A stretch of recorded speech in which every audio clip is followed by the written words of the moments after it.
Fiscal, aquí les traigo una presentación de 144 láminas, tengo 1 hora 20 minutos. Esto, si quieren, lo podemos hacer como campamento fiscal de 6-8 horas, si gustan, pero lo vamos a tratar de ir rápido y resaltando solo los temas más importantes. Las tasas de impuestos corporativos han disminuido, sin embargo las bases se han incrementado. Entonces es un fenómeno fiscal raro, pero que tiene su fuente, su origen, ¿no? Y aquí es uno de los temas más interesantes y más preocupantes para las empresas, ¿no? Nada más multinacionales, sino también grupos empresariales domésticos, ¿no? Que están dentro del país. Por ahí la encuesta que hizo EY lo deja bien claro, y yo traigo ahorita la versión reloaded de esa encuesta por International Tax Review, donde sigue siendo, 4 años después, el primer punto de preocupación para las empresas, ¿no? Entonces ahí es interesante. Tratados internacionales, bueno, pues se escuchó hace poco que hay más de 10,000 tratados internacionales a nivel mundial. México no ganamos el mundial, lo siento, ¿no? Pero sí tenemos el primer lugar y la medalla de oro en tratados internacionales. Y derivado de los tratados internacionales, hemos caído, tratando de cuidar la doble tributación, hemos caído en la doble no tributación, y por ahí se platicará más adelante con Fernando de este tipo de temas, ¿no? Antecedentes, pues ya hablábamos, ¿no?, de cómo se han ido agregando los países a la reglamentación de empresas de transferencia, y lo interesante es que no nada más son los países miembros de la OCDE, el llamado país club de los países ricos, ¿no? México está ahí desde el 94 con el Tratado de Libre Comercio,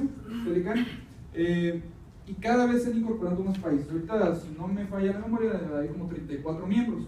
Costa Rica incorporó las reglas de empresas de transferencia mediante el decreto del 13 de septiembre del año pasado, porque ya está, digamos, con un pie dentro de la OCDE, ¿no? Y la OCDE lo que está tratando de hacer ahora, pues, es un poco menos elitista, porque ya se dio cuenta que hay más de 108 países de alta relevancia en flujo de comercio internacional que no estaban siendo parte de este grupito, y ahora los quiere ir poniendo en la misma sintonía, ¿no? Entonces, por eso hay una gran actividad y presión de lo que es la OCDE a todos los países. Además de la OCDE, hay otros organismos que han estado también empujando, como la ONU, que tiene sus propios manuales de transferencia, copy-paste de la OCDE, pero finalmente es para que sea aplicable en mayor cantidad de países. Y me acabo de enterar,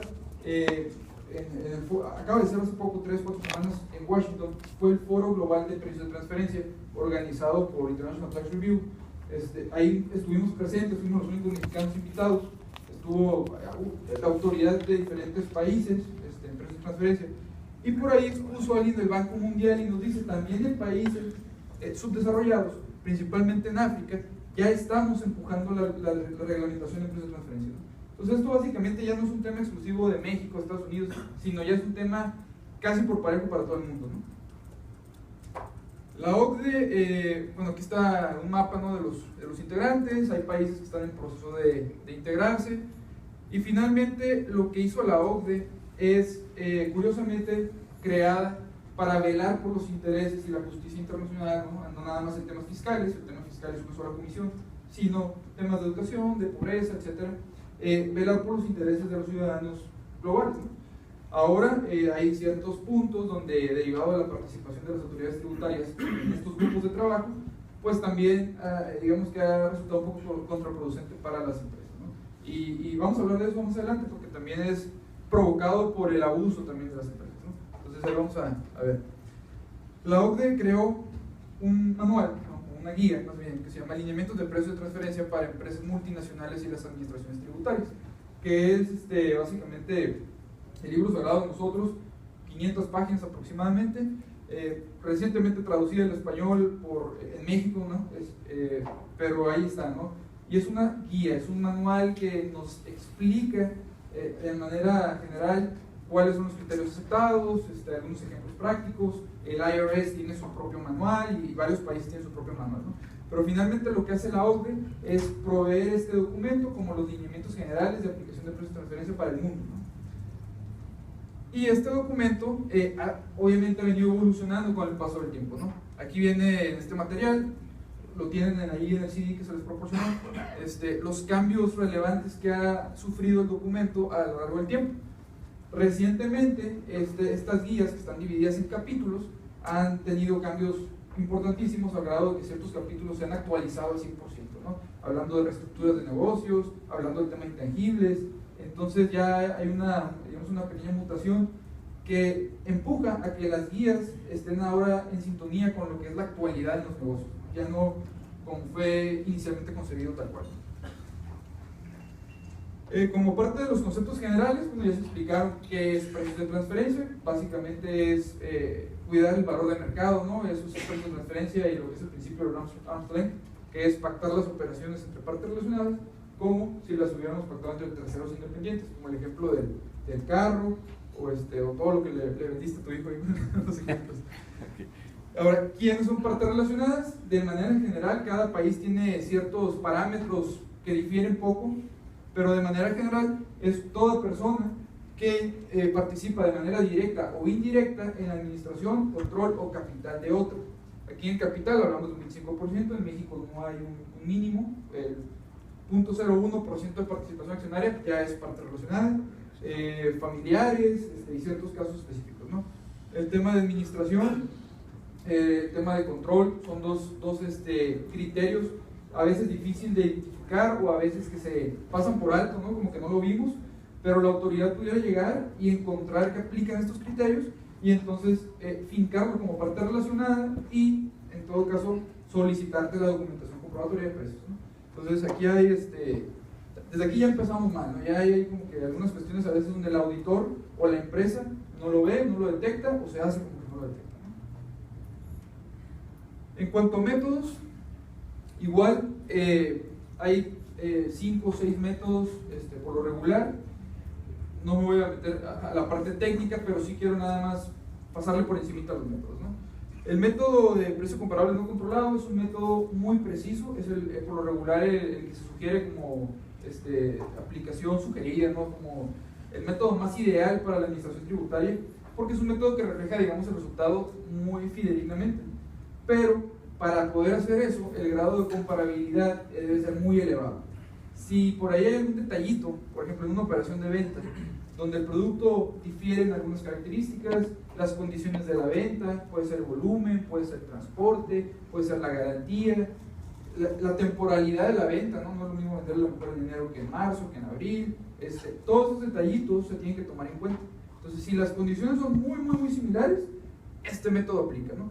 Entonces, este método es a veces muy aplicado para operaciones de financiamiento, donde comparamos tasas de interés, para pagos de regalías, y en algunos casos también aplica para los temas de venta de inventario o manufactura. Y aquí vienen algunos ejemplos, ¿no? Hay otros métodos, que es el método de precio de reventa y el método de costo adicionado, que son un par de métodos que analizan la información financiera del contribuyente y de las comparables a nivel bruto. Nada más vamos a ver los ingresos, vamos a ver el costo de venta y vamos a ver el margen de utilidad a nivel bruto. Estos primeros 3 métodos anteriormente se les conocía como los métodos tradicionales de precio de transferencia. Ahora ya se llaman nada más métodos de precio de transferencia. Pero estos primeros 3 eran los métodos tradicionales y luego teníamos otros 3 que se les conocía como métodos transaccionales, porque estos métodos ya analizan la información a nivel operativo, utilidad de operación, ya juegan los gastos de operación, ¿no? Gastos de venta, gastos de administración. ¿Qué hace? Pues reduce un poco, digamos, la rigidez del análisis, porque ya no hay esa susceptibilidad a los criterios contables si algo está en costo de venta cuando tenía que haberse considerado como gasto, o de las mismas comparables.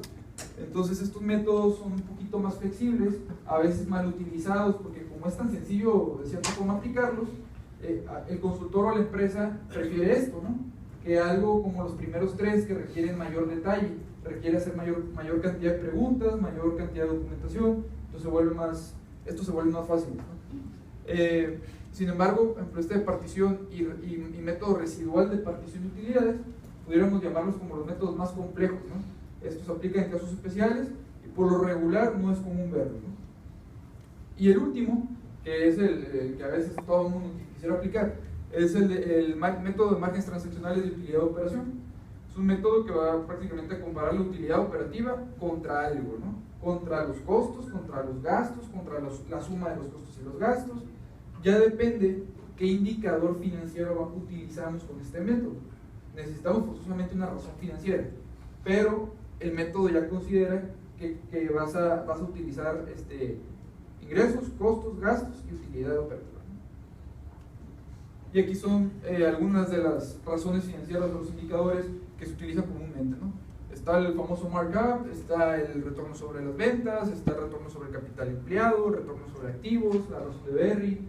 Y estos indicadores se aplican principalmente de acuerdo a la actividad llevada a cabo por la parte que está bajo análisis, ¿no? En este caso nuestro cliente o la empresa, ¿no? No podemos llegar y decir, soy un distribuidor y voy a aplicarle el markup así nomás, ¿no? Hay que decir, bueno, soy un distribuidor y probablemente me conviene el retorno sobre ventas o la razón de Berry, ¿no? Porque son indicadores creados para medir ese tipo de actividad principal. Y bueno, aquí en El Salvador, como en algunos países, tienen ahí alguna metodología especial, como aquí el de método de precios de mercado, o el de precios internacionales, ¿no? Que es para commodities. Entonces ya son casos así específicos, pero no son métodos que requieran, digamos, gran complejidad, ¿no? Son métodos que por ahí lo identificaron como un método, lo pusieron como un método, pero no significa que sea algo radicalmente distinto a lo que ya hacemos. O sea, decía hace rato acá que el método de precios internacionales a veces es, digamos, comparado al primer método, ¿no? Porque finalmente estás analizando el precio de mercado de un producto en particular. Entonces esto es sencillo, ¿no? Comparable con comparable externo. Después entramos en la parte de cómo seleccionar el mejor método. No podemos decir nada más, llegar y decir esto. Hay un par de, digamos, escenarios, ¿no? En algunos países se solicita aplicar la regla del mejor método. Esto es, por ejemplo, el IRS en Estados Unidos. Dice, ya tienes ahí 5 o 6 métodos, ahora tú dime cuál de esos es el que vas a utilizar en tu análisis y justifica por qué. Este es el mejor por esta razón. En cambio, en México aplica una regla distinta que se llama la prelación de métodos, que la ley te pide que intentes aplicar en orden jerárquico cada uno de los métodos conforme van apareciendo en la ley. Es decir, primero tengo que intentar aplicar el primero y si no puedo, tengo que escribir por qué no se pudo y entonces me voy al segundo. Y si no se puede, tengo que escribir por qué no y así sucesivamente, hasta llegar a que sí se puede aplicar. Entonces es un poco distinto, pero finalmente aplicamos el método que provee el resultado más preciso o más transparente, ¿no? En el tema de documentación, esta es digamos una estructura general de lo que puede ser un estudio de precio de transferencia. Aquí en El Salvador hay por ahí una guía que dice el contribuyente podrá utilizar el siguiente formato o la siguiente estructura y viene una especie de índice, ¿no? Es un índice de común general que en cualquier lugar se pudiera utilizar hasta ahora, ¿no? Porque más adelante vamos a ver que ya hay un tema en discusión sobre la mesa para modificar radicalmente lo que es la documentación, ¿no? Pero hasta el momento, esta es una estructura común, fácil, que consiste en estos apartados, ¿no? La información general, que básicamente es ahí poner toda la información del contribuyente y de las partes relacionadas que están involucradas, desde razón social, número de identificación fiscal, actividad principal, estructura accionaria de las compañías, qué determinaron los socios, todo lo general, ¿no? Y la descripción de las transacciones, poner ahí cuáles fueron las operaciones intercompañía, ¿no? Pago de intereses, quién lo acumuló, quién lo hizo deducible, por qué monto, cuál es el país de residencia de la empresa, todo, digamos, el contexto general de lo que vamos a ver más adelante en el estudio. Después, hay que incluir también el análisis industrial, que el análisis industrial a veces se considera, decimos, paja, ¿no? El relleno del documento, pero sí tiene un juego muy importante, ¿no? Y lo comentábamos ayer en la plática con Fernando. El análisis industrial básicamente te pone un panorama de cómo está la economía, para que antes de que tú empieces a hacer el análisis de las operaciones intercompañía, ya haya un contexto, ¿no? Hay una regla que es, no porque yo tenga operaciones con mis partes relacionadas, significa forzosamente que voy a ganar, o que voy a generar utilidad. En una operación con un tercero, puedo llegar a perder dinero. Por ende, en una operación con una parte relacionada, pudiera llegar a perder dinero también, ¿no? Estamos hablando del principio de Armstrong.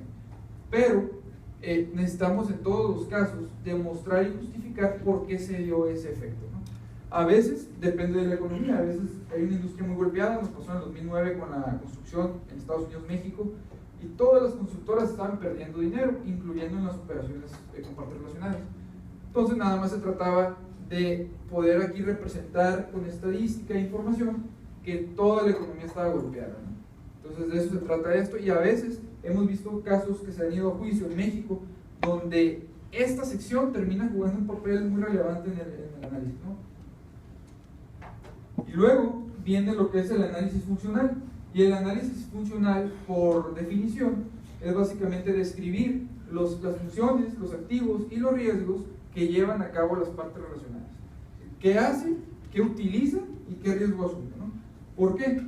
Porque si esto ustedes lo ponen en una cuenta T imaginaria, un esquema mayor, no sé cómo se llama aquí, y ponen estos tres conceptos, dependiendo hacia qué lado se están cargando, es hacia el lado que se debiera cargar la utilidad también, ¿no? Sería ilógico pensar que yo hago la mayor cantidad de funciones, que yo tengo activos y que además asumo riesgos, y la otra parte se lleve las ganancias, ¿no? Es ilógico. Debe de estar, el resultado debe de estar alineado a cómo se reparten estas cosas, ¿no? Entonces hay operaciones intercompañía que se pactan solo por el interés final de disminuir el impuesto, de sacar el flujo, de llevármelo a un país, ¿no?, con una tasa positiva menor, y no se está cuidando esta parte. Pues cuando entramos como consultores a revisarlo y nos damos cuenta de esto, pues ahí es donde empiezan los problemas, ¿no? Recientemente escuché a alguien del IRS decir, mucho del dinero de las utilidades de las empresas estadounidenses están yendo a islas, ¿no?, a paraísos o lugares con tasas de imposición muy bajas. Y cuando le preguntamos a la multinacional, un ejemplo, ¿cuántos empleados tienes? 30,000. Muy bien, ¿en Estados Unidos? No, en Estados Unidos tengo 29,999. ¿Y el otro? Ah, pues están en Islas Vírgenes Británicas. Entonces tienes un empleado allá que es propietario de todo lo intangible de la empresa y por ende se está llevando todas las utilidades de ese lugar. Entonces no tiene lógica. No hay una razón de negocios para tal cosa, ¿no? Entonces, esto, el análisis funcional, es el que nos va a dar realmente la base para poder continuar avanzando en lo que es un análisis de precios de referencia. Seleccionar la parte analizada. Bueno, en cada operación intervienen por lo menos 2 compañías o 2 personas que tienen la operación, y hay que definir a cuál de las 2 vamos a analizar, ¿no? Hay que tratar siempre de elegir a la empresa que tiene información completa, disponible, transparente y por lo regular que está dentro del país. Si no, hay que proveer entonces información de la otra parte, ¿no?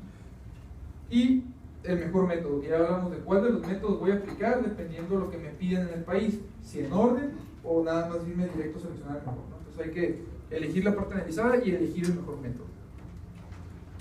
Y luego ya entramos a lo interesante, que es el análisis económico. El análisis económico ya es la parte realmente numérica o técnica de lo que es el estudio de precios de transferencia, y es ahí donde empieza la discusión sobre las famosas comparables, ¿no? Yo creo que todo el mundo ha escuchado que si los comparables, ¿de dónde salen? ¿Por qué me comparan con una empresa de Estados Unidos y no tengo nada que ver con ellos? Somos muy diferentes en tamaño, en mercado. Entonces, ¿por qué? No, entonces la primera pregunta del cliente cuando hace el estudio por primera vez es, y ve el estudio y dice, oye, pero pues estos están en otro país o son diferentes a mí, ¿no? Entonces hay un proceso para seleccionar las comparables, y ese proceso de manera general es el que vamos a explicar ahorita. Primeramente hay que definir que hay 2 tipos de comparables: las comparables internas o las comparables externas, para que se pongan en el contexto de sus propias empresas, de sus clientes, ¿no? Una comparable interna es cuando la empresa tiene una operación con la parte relacionada, pero tiene esa misma operación con un tercero independiente. Si las condiciones son similares o comparables, debemos de utilizar como referencia y como justificación del precio lo que hice con el tercero. Porque si yo le vendí el mismo producto o le presté el mismo servicio bajo mismas condiciones, debería en teoría de ser exactamente el mismo precio, ¿no? Entonces, a eso se le llama el uso de comparables internos. Es muy a veces difícil porque se requiere una alta grado de comparabilidad, se requiere información, se requiere que la empresa tenga controles implementados, y a veces las compañías no tienen nada de esto, no saben del tema, no están preparados para atender el tema, y en el proceso en que crean esos controles, esos reportes, pues ya no podemos aplicar este tipo de información a veces, ¿no? Entonces ahí está con el tema de comparables internos. Hay que obviamente tomar en cuenta todo esto, ¿no? Las circunstancias económicas, los términos contractuales, el análisis funcional, ¿no?, para determinar qué es lo mismo. Y aquí hay algunos ejemplos de comparables internos, pero de estos ejemplos les voy a dar, o ustedes mismos me van a dar, razones por las cuales también se rechazarían, ¿no? Por ejemplo, tasas de interés con un banco. Yo le presté a mi parte relacionada pero a la vez yo o alguien de mi grupo recibe una tasa o recibe un préstamo de una institución bancaria, ¿no? Pregunto, ¿la tasa de interés que me dio el banco sería la comparable o sería, digamos, lo mismo que la tasa que yo le doy en mi parte relacionada? ¿Sí o no? No siempre. ¿Por qué? Porque hay diferentes condiciones. ¿Cómo? Por ejemplo, el miembro de tu empresa podría estar en condiciones no muy favorables ante el banco y el banco le da una tasa mayor. Claro, entonces está el tema, bueno, de la información de la situación particular de quien está solicitando el préstamo, está las condiciones del préstamo, ¿no? El plazo, el periodo de gracia, el destino del uso del dinero, todos esos factores pueden entonces resultar en que no sea realmente un comparable, ¿no? Entonces pudiéramos rechazarlo en un momento dado. O, por ejemplo, el caso de los arrendamientos, ¿no? En México hemos visto por ahí algunas firmas grandes que para justificar el valor de un arrendamiento dicen, bueno, yo aquí tengo esta propiedad y yo como persona física se la estoy arrendando a la empresa, a la persona moral que opera el hotel, ¿no? Pero yo también tengo unos locales comerciales aquí a 5 cuadras que se los rento a Juan, a Pedro, a Luis y no son nada mío, ¿no? Entonces aquí yo rento a $20 el metro cuadrado y allá lo rento a 15 de entrada. Estaríamos hablando de que pudiera ser información comparable. Lo que yo rento allá con que lo que yo rento aquí. Finalmente estoy rentando, ¿no? Estoy viendo el precio por metro cuadrado. Pero exactamente, hay que considerar factores como las condiciones del inmueble, ¿no? La ubicación, la condición estructural, igual las condiciones contractuales. Entonces no necesariamente es un comparable interno. Entonces ahí es donde hay que entrar en esos detallitos. Hay firmas que dicen, no, incluso agarro cotizaciones de una página de internet a ver cómo está el precio por metro cuadrado en la zona y eso lo meto. Error. Si no es una información pública y disponible y verificable, no vale, ¿no? Entonces, esa información de una cotización de internet no nos consta que se llevó a cabo, que fue negociada, o sea, no sabemos, ¿no? Entonces esa información realmente no provee un soporte para un análisis de esto. La manera ideal sería, vamos a evaluar las propiedades y vamos a determinar el valor comercial actual y sobre eso podemos ya determinar el precio de mercado de renta, ¿no? Entonces, ahí hay ciertos factores que hay que tomar en consideración cuando llevamos a cabo análisis de estos tipos. Luego están las famosas comparables externas, que es donde escuchan ustedes mucho las bases de datos, ¿no? ¿Cuáles son las bases de datos? Bueno, en nuestro caso, utilizamos bases de datos Standard & Poor's, que dividida, ¿no? Que es la parte norteamericana y la parte global. Utilizamos la base de datos de Osiris, utilizamos una base de datos que se llama Royalty Stat para temas de contratos y otra que se llama Intangible Spring, ¿no? Estas bases de datos, pagamos licencias $50,000 $60,000 al año en total y son las que nos permiten a nosotros acceder a la información de las empresas, no de nuestros contribuyentes, sino obviamente de la información pública. Empresas que cotizan en bolsa, empresas que emiten deuda pública, etc.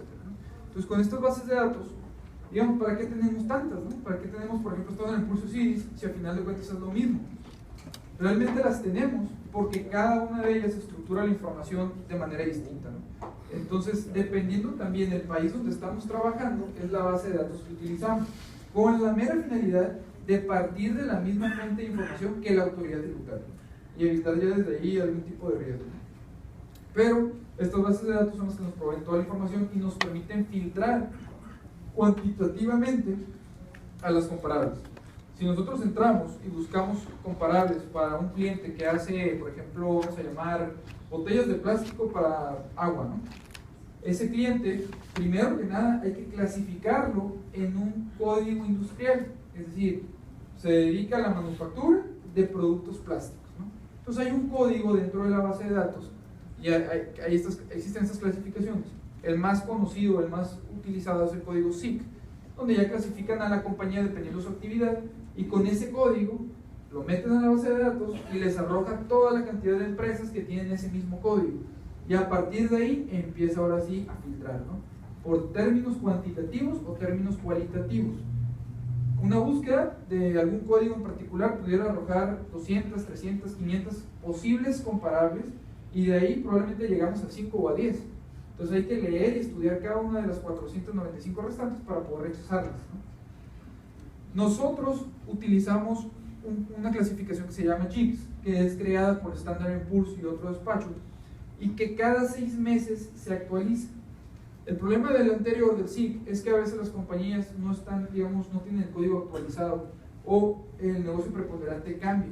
Entonces a veces ya buscamos un código, sí, y para empezar es de 4 dígitos, ¿no? Entonces, imagínense 50,000 empresas clasificadas en categorías de 4 dígitos. Te salen muchas, te salen 500 o 1000 posibles resultados, ¿no? Entonces es un trabajo más exhaustivo. El código JIX lo que hace es que reclasificaron a todas las empresas en un código de 8 dígitos, por lo tanto es más preciso. Y cada 6 meses están revisando que los códigos estén correctos y que las empresas estén bien catalogadas. Por ende, si buscamos lo mismo aquí y acá, aquí probablemente voy a tener que revisar a 500 empresas, mientras que acá reviso probablemente nada más a 100. Son diferencias, ¿no? Pero finalmente la mayoría de los despachos, y no sé si ustedes, yo creo que en Grant Thornton y EY utilizan SIG también, ¿verdad? Sí. Entonces yo creo que la gran mayoría y la gran mayoría de los discos sigue utilizando el SIG, ¿no? Y no hay ningún problema, o sea, nada te lo permito, te lo prohíbe, o sea, está abierto, ¿no? Estas son algunas de las bases de datos, como decía, ejemplos, ¿no? Para que vean nombres, ¿no? Lo dicen, ¿por qué nos cobran tan caro el estudio? Bueno, pues en parte es por lo que pagamos por las licencias también, ¿no? O hay clientes que nos dicen, ay, el estudio me vas a cobrar $8,000, mejor compro la base de datos y lo hago yo. Bueno, y tengo clientes que dicen, es más, tengo un cliente muy grande en México que cuando llegué me dijo, ya me lo hizo el año pasado igual, pues yo lo transcribo y ya, ¿no? Con eso. O sea, a ese grado, ¿no? Estamos en México, con 20 años de experiencia en el tema. Otro de los temas bien comunes es por qué las empresas comparables vas a usar empresas del extranjero. La respuesta principal es porque empresas locales casi no hay, ¿no? En México tenemos 140 en la Bolsa Mexicana de Valores, creo que acá me dijeron allá 200 y algo. 200 y algo. Entonces es muy difícil encontrar empresas con buen nivel de comparabilidad dentro del país. Entonces lo que hacemos es que buscamos en las bases de datos y nos arrojan principalmente empresas norteamericanas, ¿no? Y norteamericanos son los Estados Unidos y Canadá. En México ahí no entramos ni en Norteamérica ni en Centroamérica, estamos en el limbo, ¿no? Pero eso es lo que hace la base de datos. Y sí nos aparecen a veces las empresas mexicanas, brasileñas, de donde quieran, y las llegamos a utilizar. O está también el tema de las bases globales, donde ya te meten empresas de todo el mundo, ¿no? Y ya te salen ahí asiáticas, europeas y demás, que ya depende también, digamos, el criterio de la autoridad de cada país. En México no es bien visto meter comparables asiáticas porque manejan márgenes muy chiquitos o perdedores. Entonces, pues obviamente eso me permite a mí hacer todavía más flexible el resultado del precio de transferencia y permitir una posible ilusión fiscal, ¿no? En Argentina no hay gran problema si ustedes meten comparables asiáticas, por ejemplo, pero en México la autoridad no las quiere, ¿no? Taiwán le dijo que Estados Unidos.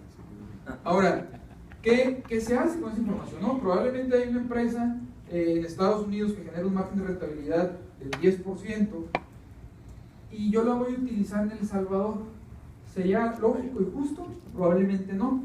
Entonces, la ley y las guías de la OCDE dicen, cuando haya diferencias de este tipo que puedan realmente desvirtuar un resultado, apliquen ajustes razonables. ¿Cuáles, cómo y por qué? No dicen nada de eso, ¿no? Te dice ajustes razonables. Esos ajustes son prácticamente fórmulas económicas estadísticas para tratar de poner a la empresa del extranjero en la situación de nuestra empresa y nuestro contexto.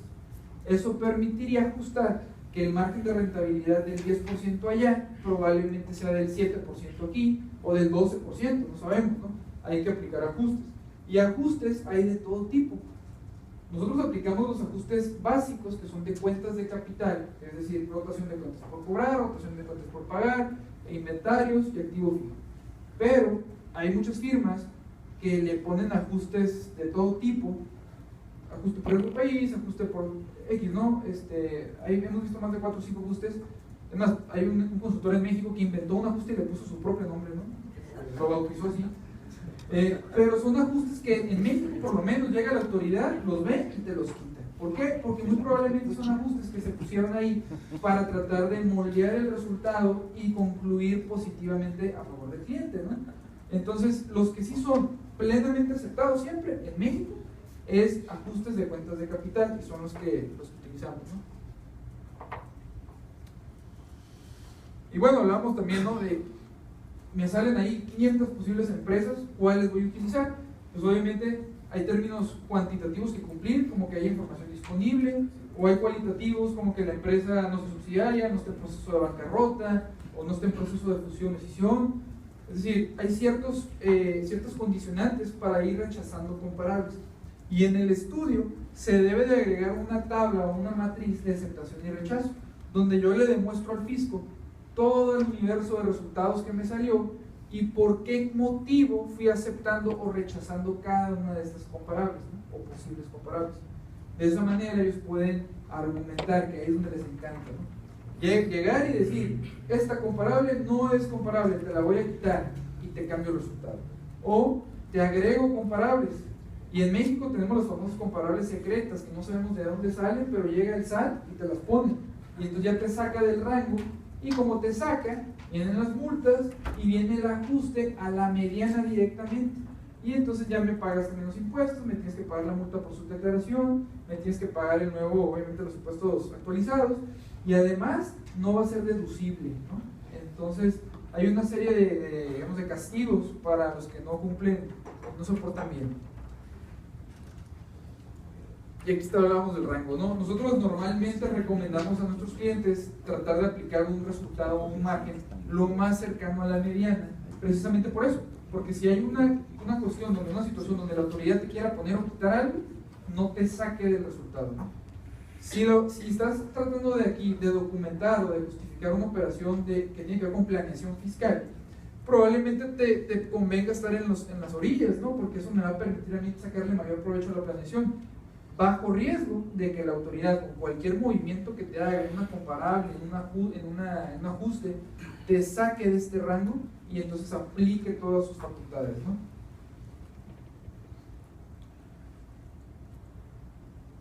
¿Cuánto tiempo nos queda, ¿Media hora? Sí. Ok. ¿Sí? Bueno, perfecto, porque si entramos a un tema también que se va a ver al ratito, pero es un tema ahorita que es el pan caliente, ¿no? Es decir, ya vimos y ya tienen conocimiento ustedes de lo básico, de qué está en la ley, qué se está haciendo la OCDE, qué está pasando, cómo lo instaló la OCDE, cuál es una estructura general de un estudio de proceso de transferencia. Pero resulta que cuando apenas nos estamos familiarizando con todo eso, ya vienen nuevas cosas, nuevos cambios, ¿no? Y probablemente 2013 y 2014 han sido los años más activos en tema de regulación de precios de transferencia y que van a tener un impacto muy fuerte para 2015, 2016, 2017, ¿no? ¿Por qué? No sé si han escuchado hablar del tema de BEPS. ¿Quién sí? ¿Escuchó por ahí un sí? Bueno, BEPS básicamente es un fenómeno que significa Base Erosion and Profit Shifting, que en español sería erosión de la base fiscal y desplazamiento de utilidades, ¿no? Y esto, como el nombre lo indica, es genero una utilidad por parte de mi negocio y me la voy a llevar, la voy a desplazar al país de menor tasa impositiva para pagar menos impuestos, ocasionando que yo voy erosionando la base fiscal, ¿no? Aprovechando diferentes jurisdicciones o tratados, ¿no? Entonces, dicen en el G20, hace un par de años, bueno, este problema, este fenómeno ya está fuera de control, hay un exceso y digamos, las empresas están, digamos, aprovechándose de las pequeñas lagunas que existen y nos están causando serios problemas fiscales. Entonces dicen, bueno, el G20 le dice a la OCDE y la OCDE tiene una comisión de asuntos fiscales y un grupo de precios de transferencia, resuelvan este problema, ¿no? Genérenme un plan de acción que combata este fenómeno, porque este fenómeno se da derivado de que las leyes económicas con las que trabajamos fueron creadas en los años 20 y 30, entonces ya no es vigente. Ya hay cuestiones como la economía digital que no estaban ni remotamente contempladas, ¿no? Entonces ya hay que hacer algo al respecto. Y ahorita les voy a platicar de eso. Y simplemente antes de llegar ahí, les quiero comentar ya un poquito algo interesante. Cómo el SAT en México ha ido identificando los riesgos de precios de transferencia, ¿no? El SAT tiene los intermediarios fiscales, llámese OCDE, tiene fuentes de información, allá tenemos declaración informativa, tenemos declaración anual, todo incluye costos de precios de transferencia. Tenemos el dictamen fiscal que incluye 120 reactivos, preguntas sobre precios de transferencia. Y teníamos el mismo problema que decía hace rato Carlos. El auditor, cuando salen esas 120 preguntas en el dictamen fiscal, que tardaron unos años en aparecer, antes de dar un simple informe como el que ustedes presentan, después le agregaron 120 preguntas. El auditor se espantó y dijo, no, pero si yo no soy el experto, yo no puedo dar una opinión técnica de lo que hizo un tercero en precios de transferencia. Entonces muchos auditores empezaron a hacer ruido, el instituto, el colegio, etcétera, hasta que ya quedó bien claro cuando la autoridad dice, el auditor no es responsable de cómo se lleva a cabo el estudio, solo es responsable de verificar que la empresa haya realizado el estudio. Si el auditor me pone mentiras, porque muchos lo hicieron al principio, ya ven como en México, ponían, ¿la empresa cuenta con su estudio de precios de transferencia? Sí. O había otros más vivos que ponían, sí, nota, está en proceso, ¿no? Y eso era muy común, 2007, 2008 y 2009, todo el mundo estaba haciendo eso. Entonces, obviamente, empezaron las revisiones y vamos, al 70% de los CPRs en México los amonestaron por precios de transferencia. Y a muchos les quitaron su registro para seguir auditando por precios de transferencia, ¿no? Entonces, esos auditores que al principio decían, no, ¿cómo le voy a decir a mi cliente que ahora tiene que también hacer un estudio de precios de transferencia? Se va a enojar conmigo y se me va a ir. Ah, pues el cliente o fue auditado y sancionado, o el auditor fue amonestado o perdió su registro, o el cliente vino a algún congreso de estos y se fue con un Big Four a pedir el estudio y después se llevaron la auditoría y todo y se quedaron como el perro las dos tortas, decimos, ¿no? Entonces, es importante que el primero que debe crear conciencia de esto es el consultor. Y luego bajar eso a la empresa, que la empresa obviamente va a decir, no, más gasto, más obligaciones.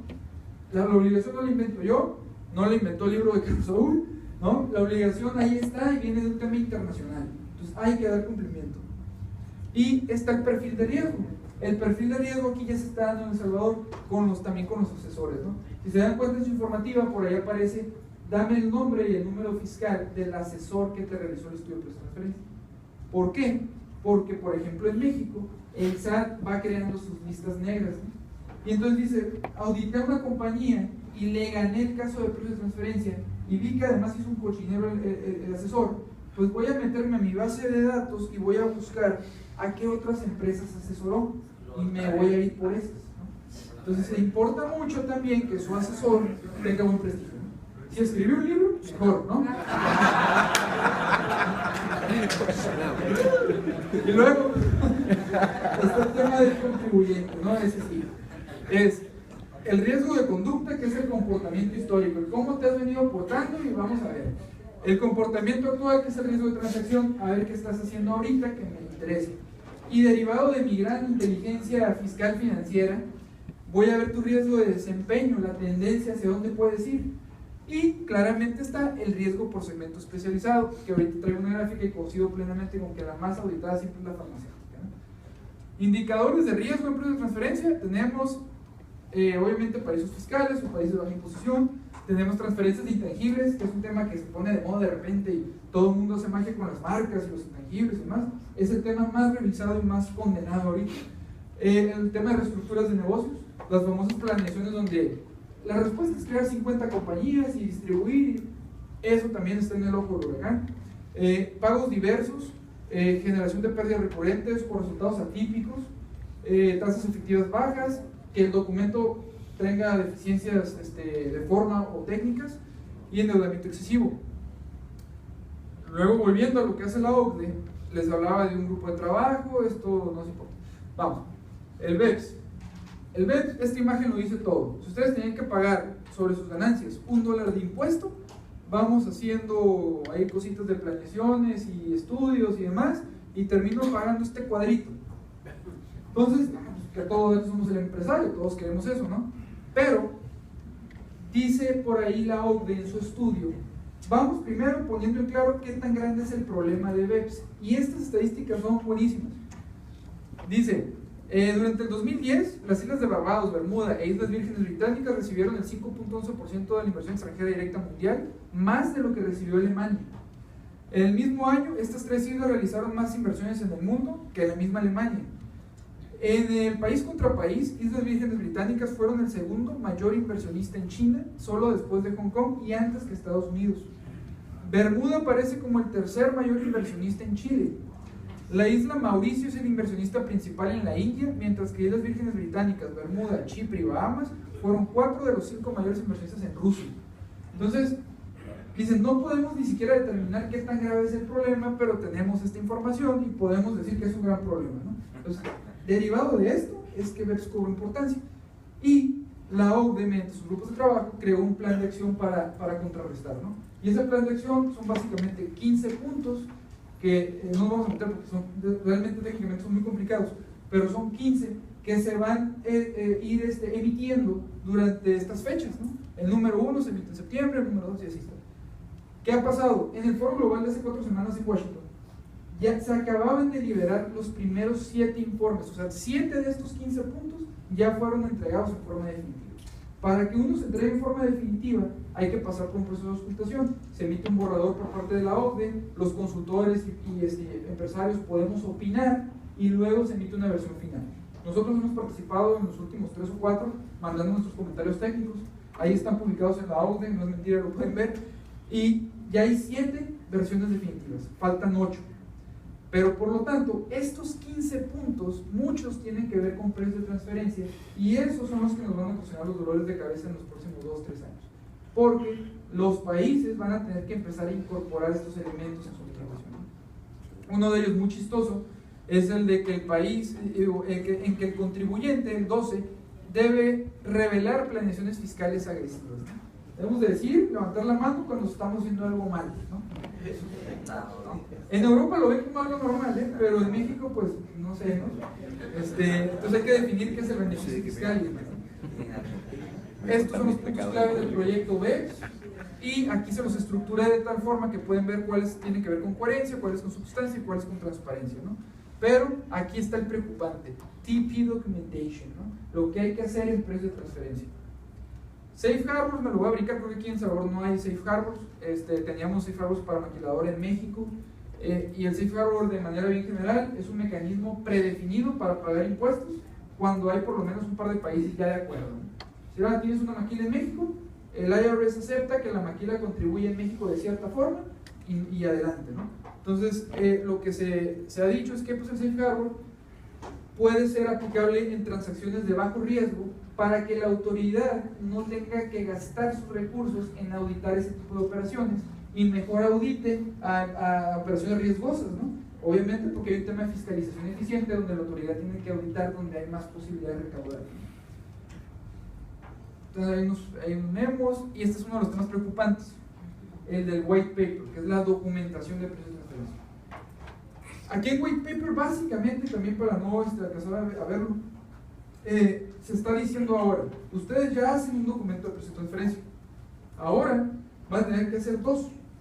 Entonces, se supone que el white paper fue creado para simplificar y reducir los costos de cumplimiento, pero esto está sirviendo principalmente para las transnacionales, porque se trata de decir, si yo tengo subsidiarias en 50 países, antes tenía que hacer un documento para cada país, ahora dicen con el white paper vas a hacer un documento global que se llama master file y además vas a hacer un local file mucho más sencillo para cada país.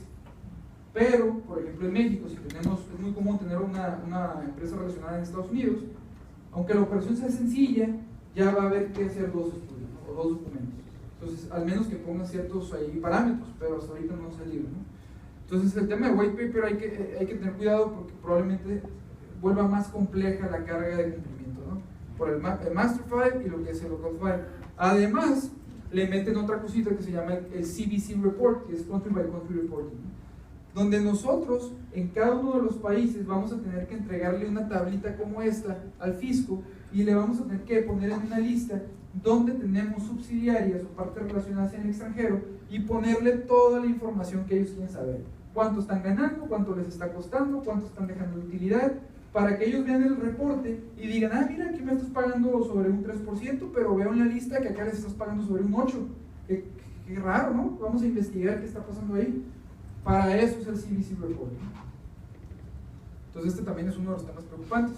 El tema de intangibles es otro de los temas, y aquí está la encuesta, ¿no? ¿Cuál es el tema más delicado ahorita para las empresas? Lo que es precios de transferencia y el CBC Report. Esta es una imagen del foro global de hace 4 semanas ahí en Washington. Yo estoy aquí, ¿no? Yo subí. Por ahí no me veo muy bien por la sombra. Y mientras estábamos en este foro global de precios de transferencias, se estaba llevando a cabo otro foro en la OCDE con países en vías de desarrollo. Y el segundo al mando del tema BEPS, que se llama, creo, Mark Ruffalo, ponía esta imagen en LinkedIn y decía: mientras otros en otro lugar están ya debatiendo, discutiendo estrategias y formas de cumplimiento, acá nos estamos peleando, ¿no? Porque esto es injusto y malo, ¿no? Entonces, es el tema cultural, ¿no? Lo que pasa en Centro y Sudamérica a veces con lo que pasa en Estados Unidos y en Europa, ¿no? Entonces, al final de cuentas, todos vamos a jugar bajo las mismas reglas. Entonces, no hay que quejarnos, hay que ponernos a trabajar en esto, ¿no? También por ahí salió un loco noruego que ya creó un ISO para precios de transferencia. Entonces, ya hay empresas que están certificándose en ISO en precios de transferencia.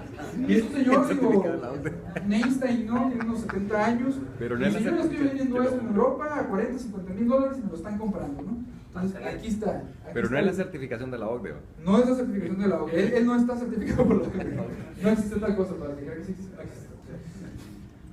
En México hay como pequeño ahí nada más preámbulo. El tema de BEPS todavía no salía, salió realmente el 16 de septiembre del 2014, hace un poquito, los primeros documentos finales, los 7 que les decía. Pero un año antes, cuando se estaba discutiendo la reforma fiscal 2014, México ya estaba incorporando elementos del BEPS en la exposición de motivos. Sucede que en México hacemos las cosas y no funcionan, nos regresamos y luego volvemos a tratar. Entonces, el esquema de trabajo del gobierno de México es medio a prueba y error, ¿no? Pues ahí está. Y la estructura es pequeña realmente, ¿no? Hay un poco más de 50 auditores especializados en precios de transferencia que están centralizados. Entonces, si te cae una auditoría, algo hiciste mal, ¿no? O el gobierno del estado, de cada uno de los 32 estados, con su administración fiscal local, en el caso de nosotros, Baja California, me mandan a mí los estudios del precio de transferencia de los contribuyentes. A mí me tiene contratado el estado. Y entonces yo lo veo y yo decido si los auditan o no. Entonces, ¿qué va a pasar? Que eventualmente, si el fisco no tiene la capacidad suficiente, se puede empezar a apoyar en terceros de esta manera, ¿no? Así es. Entonces, es un tema que ya está creando fluido, ¿no? Los procesos de APA, que aquí pues creo que no hay. Las auditorías, bueno, esto es de APA, esto aplicado para Maquila. En revisión, aquí es donde quería llegar. ¿Cuántos minutos nos quedan? Todavía tiene 10 minutos. 10, perfecto. Autoridades fiscales agresivas, las altamente agresivas y las agresivas. México, en primer lugar, nuevamente, en la agresividad fiscal, ¿no? Ahí está Brasil, Noruega, Francia, y acá arriba está Estados Unidos. Puesto en gráfica, es esto. Entre más hacia la derecha, tiene que ser más grande la transacción. Entre más hacia arriba, es más agresiva la autoridad. Por lo tanto, Estados Unidos, Alemania, Reino Unido son muy agresivas a transacciones altas. Países como México, y aquí debe andar la mayoría de Latinoamérica, son agresivas a cantidades pequeñas. O sea, en el foro global yo estaba preocupadísimo por clientes de $100 millones y ahí estaban hablando de empresas de, no sé, muchísimo más, ¿no? Entonces no pintamos mucho para ellos, pero para los fiscos sí. Y aquí hay algunos desplegados de medios de comunicación de diferentes países de Latinoamérica que evidencian que el tema de precios está en la mira. Perú, está Costa Rica, Chile, está por acá, para que se asusten, ahí está El Salvador, ¿no? Y hay otros del Salvador. Y las auditorías en México han ido en aumento. Si se fijan, han estado creciendo a un ritmo de 40-50% cada año. El último dato que tenemos del 2012 por parte de la autoridad es que están haciendo 255 auditorías, ¿no? Entonces va creciendo. Las más auditadas: farmacéutica, hotelera, financiera, maquiladoras ya no, porque ya les quitaron la opción del estudio, ahora sí fijarlo. Entonces esto se distribuye para acá, pero siguen siendo estas son las industrias más auditadas. Procesos de auditoría, todos dicen, incluido el IRS, que dura 2 años máximo. La realidad es que dura 4, 5 y he visto hasta 8 años, ¿no? Entonces no es cierto lo que dicen.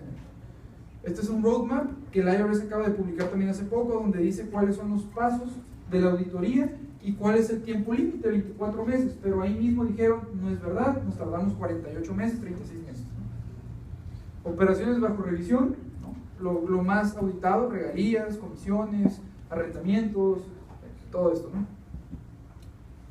Errores detectados, esto es importante también, errores detectados en los estudios: información no válida, promedios de información, uso incorrecto de rangos, uso de machotes. Yo he tenido estudios que le ponen nombre de otros clientes, selección de comparables incorrectas, no hay una compulsa entre cifras, el estudio dice un número y el dictamen dice otro, y luego cuando lo cruzan pues ven que hay diferencias. No hay nadie de la autoridad aquí, ¿verdad? No venía, que bueno. En países como en Perú, Ahí están, pero el estudio ya se presenta de manera electrónica. Entonces, en México todavía no, en México es hasta que la autoridad te lo requiere, salvo los cuestionarios y las declaraciones. Pero si te lo requiere, pues obviamente uno lo revisa y le pone más cositas y lo maquilla, ¿no? Para que sea más bonito. En Perú ya no se puede, en Perú lo tienes que someter electrónicamente junto con el anual para que no haya cambio. Si la autoridad te lo va a revisar, ya no tienes chance de cambiarlo. Entonces hay que hacerlo bien a la primera. Entonces aquí es uno de los temas hacia donde la mayoría de las autoridades también van. Recomendaciones, pues ya es lógico, ¿no? Derivado de todo lo que hemos platicado.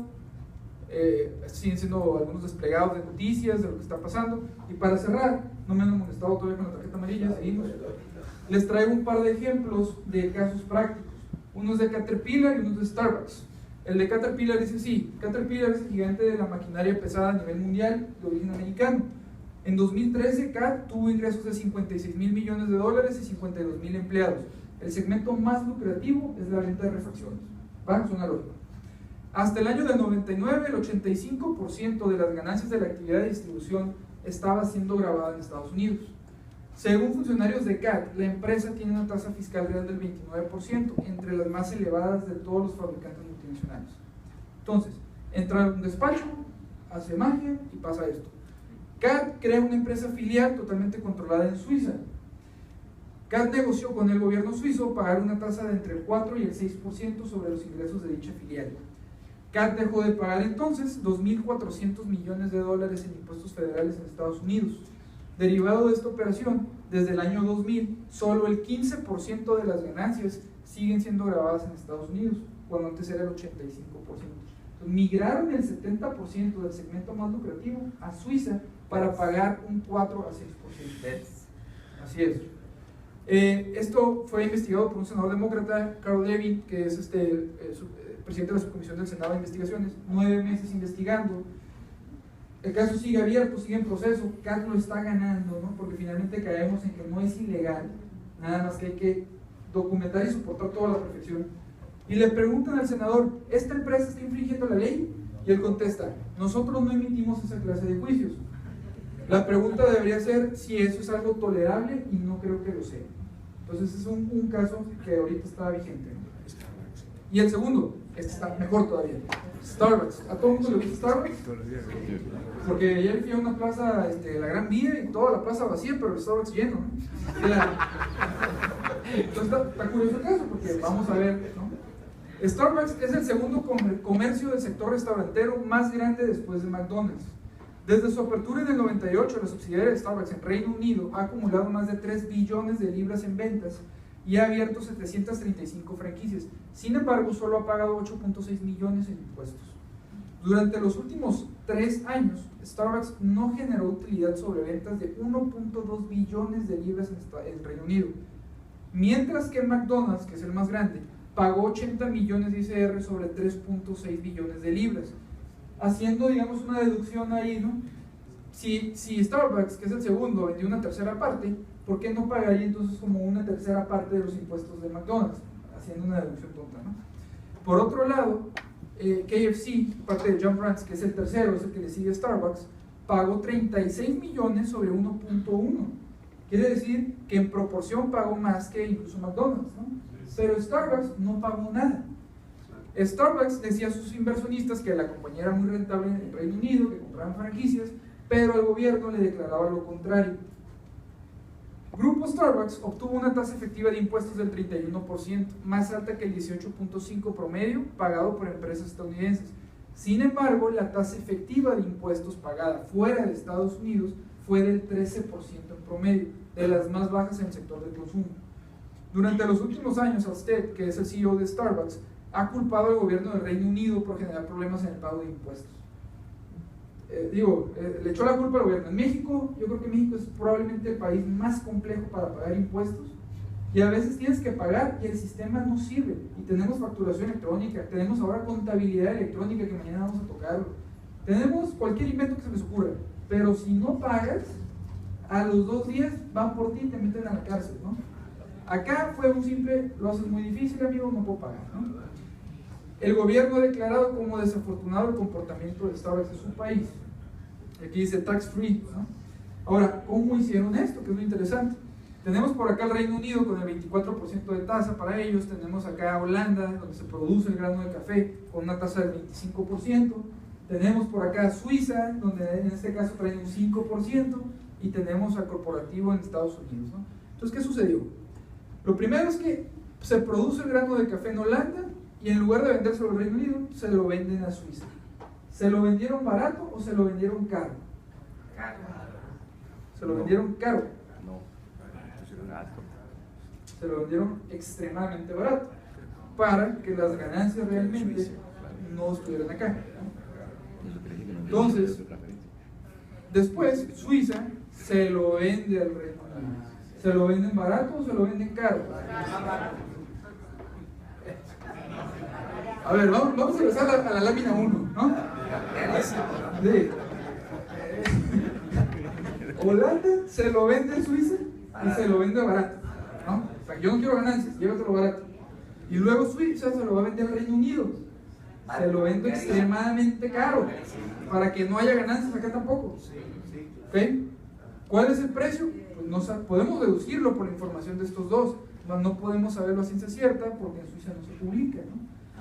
En Holanda tuvieron una venta de 154 millones de euros con una utilidad de 1.6 nada más, que significa un retorno sobre venta del 1%, ¿no? Que eso es extremadamente bajo. Y por acá pues no hay información pública, acá hay una utilidad mínima. Además, acá se generaba una utilidad, entonces parte de esa utilidad se la mandan también a Holanda por medio de un pago de regalías. Casualmente es la proporción de impuestos que debieron haber pagado, 26 millones. Se va para acá y obviamente no se queda aquí. Eso se va también para acá mediante el precio del grano de café, ¿sí? Y adicionalmente, como el corporativo está acá y para tener a los gringos contentos, les pagaron intereses, ¿no? Por préstamos. Entonces al final, en Reino Unido, que es donde está el negocio, hay pérdida neta, ¿no? ¿Cuánto pagaron por esta planeación? 55 millones de dólares. Y no fue igual, llegaron todos, a nosotros, no, les pido vacaciones. Pagaron 55 millones de dólares por esta planeación, ¿no? Con eso concluyo mi participación. Si hay alguna pregunta, con todo gusto.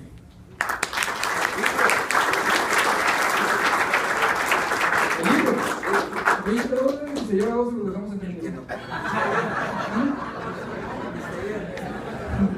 Solamente quería Sí. hacer un comentario con respecto al BEP, que está claro que son las empresas más importantes que hay en el mundo. ¿Qué están haciendo? Claro. Y la razón, aparte de los capitales, es que tienen acceso a la consultoría. A veces las empresas domésticas no saben de esto y a veces vamos aquí en El Salvador con una empresa y dice, no sé qué es, no me importa saber. Entonces pasa también por el tema cultural.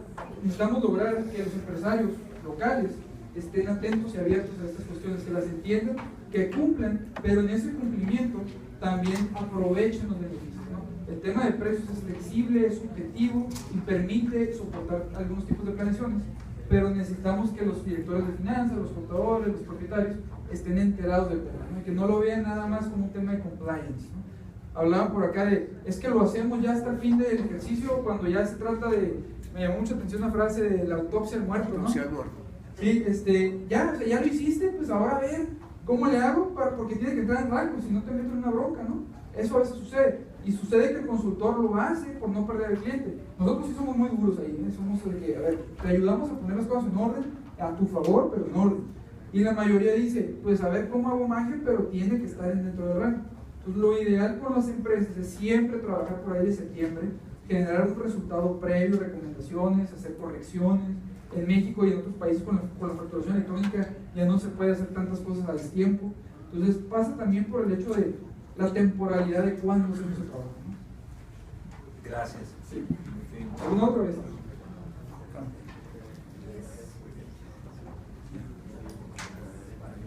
Sí, hoy solamente van a entregar.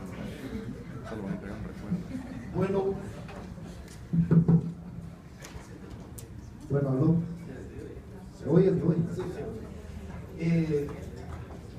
Le agradecemos a los tres maestros que han hecho la exposición sobre este tema tan complejo, tan amplio, tan interesante, y bueno, el país vamos en esa corriente. En ese sentido, pues, la Universidad de Gerardo Barrios y el Instituto de Derecho Tributario entrega este diploma de reconocimiento a los señores, pues, expositores. Vamos a entregar este reconocimiento para el licenciado Adrián Romero García Salgado, al cual, pues, pedimos un aplauso.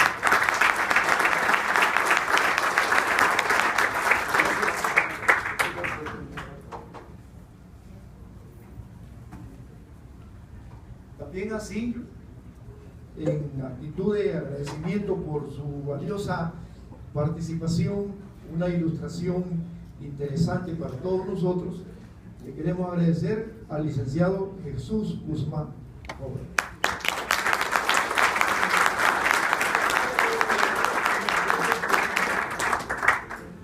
Muchas gracias. Y también, pues, a nuestro estimado colega participante, pues, en nombre del instituto, y también, pues, quien nos hace la recomendación que adquiramos a nuestro compañero, pues, maestro Carlos Saúl López Díaz Mejía, por favor.